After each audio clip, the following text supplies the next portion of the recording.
Hai, makasih udah klik video pertama di channel ini. Saya pengen bahas Squid Game, series Netflix terbaik yang berasal dari Korea.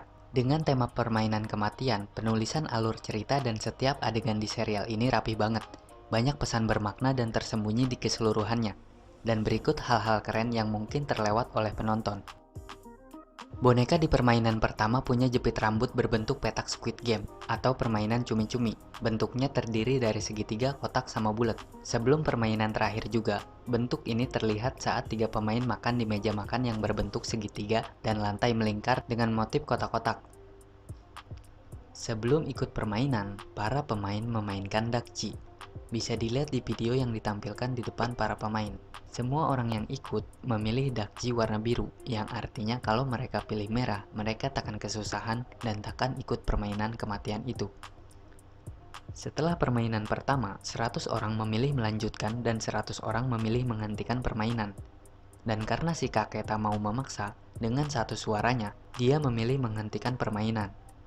Dan saat para pemain akan pulang, penjaga bilang kalau permainan akan dimulai lagi kalau mayoritas berpartisipasi lagi. Lalu mereka pun diundang lagi. Dari 201 orang, 187 orang kembali ke permainan. Berkurang 14 orang. Harga setiap orang adalah 100 juta. Uang yang terkumpul tidak berkurang 1,4 miliar. Yang artinya 14 orang yang nggak kembali ke permainan dieliminasi di luar sana. Karena mayoritas yaitu 97% berpartisipasi lagi. Permainan pun dilanjut, dan sesuai pasal 2, pemain yang menolak bermain akan dieliminasi. Waktu menang pacuan kuda, Gi-hun dapat duit 4,56 juta won, dan dia dapat nomor 456, yaitu nomor terakhir. Kemudian dia jadi orang terakhir yang bertahan dan mendapat hadiah 45,6 miliar. Semua angka 456 berkaitan dengan Gi-hun. Sedangkan angka 1 berkaitan dengan si kakek. Selain dia pemain nomor urut 1, nama si kakek adalah Ilnam, yang berarti orang pertama. Kayak yang kita tahu, dia adalah orang nomor 1 atau kepala yang menciptakan dan mengadakan permainan kematian ini. Dan waktu detektif Junho membuka arsip tahun 2020, data pemain yang pertama adalah pemain nomor 2, bukan nomor 1, karena si kakek bukan pemain resmi yang harus dicantumkan data dirinya. Waktu main lampu merah lampu hijau aja sensor pergerakan si kakek cahayanya lebih redup dibanding pemain lain. Buat keamanan ya kan dia udah tua. Biar jadi patung takutnya dia gemeteran. Di permainan kelereng, orang yang gak punya pasangan dipisahin. Ternyata jadi anak bawang, bisa lolos ke permainan berikutnya tanpa ikut main. Mungkin ini alasan si kakek diem di pojokan biar bisa keluar permainan tanpa ada yang tahu. Karena permainan berikutnya, lompat-lompat di atas kaca terlalu sulit buat si kakek. Tapi si kakek diajak main sama Gi-hun, makanya sebelum meninggal, dia bilang dia senang banget bisa main lagi. Itu semua karena Gi-hun.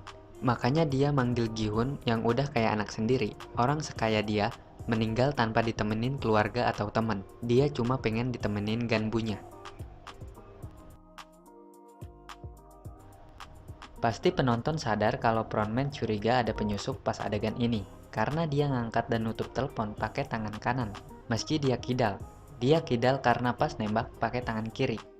Sedangkan saudaranya Junho sebaliknya, teleponan pakai tangan kiri, nembak pakai tangan kanan.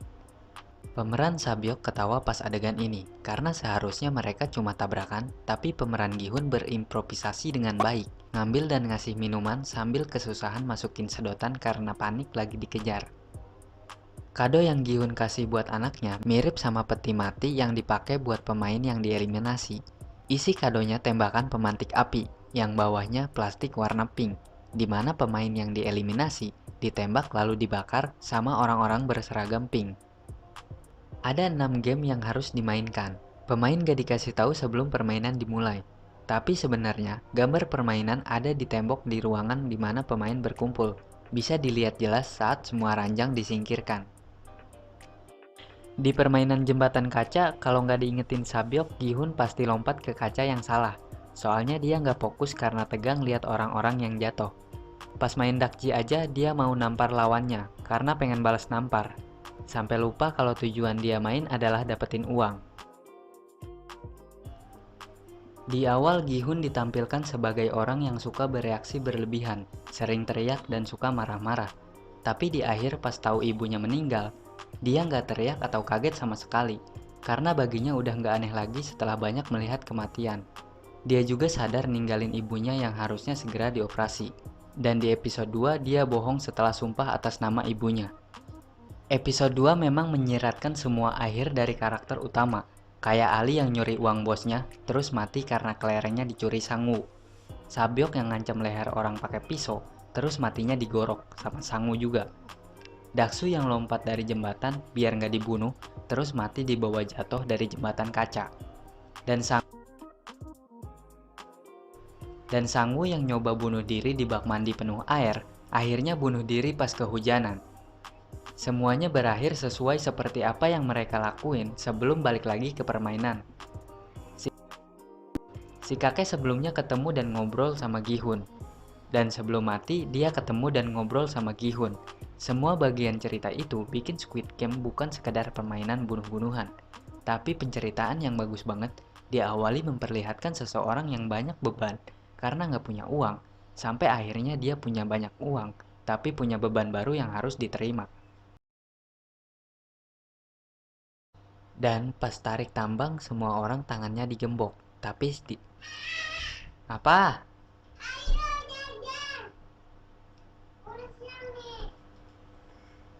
Aku bukan bonekamu, enak kah solo-solo.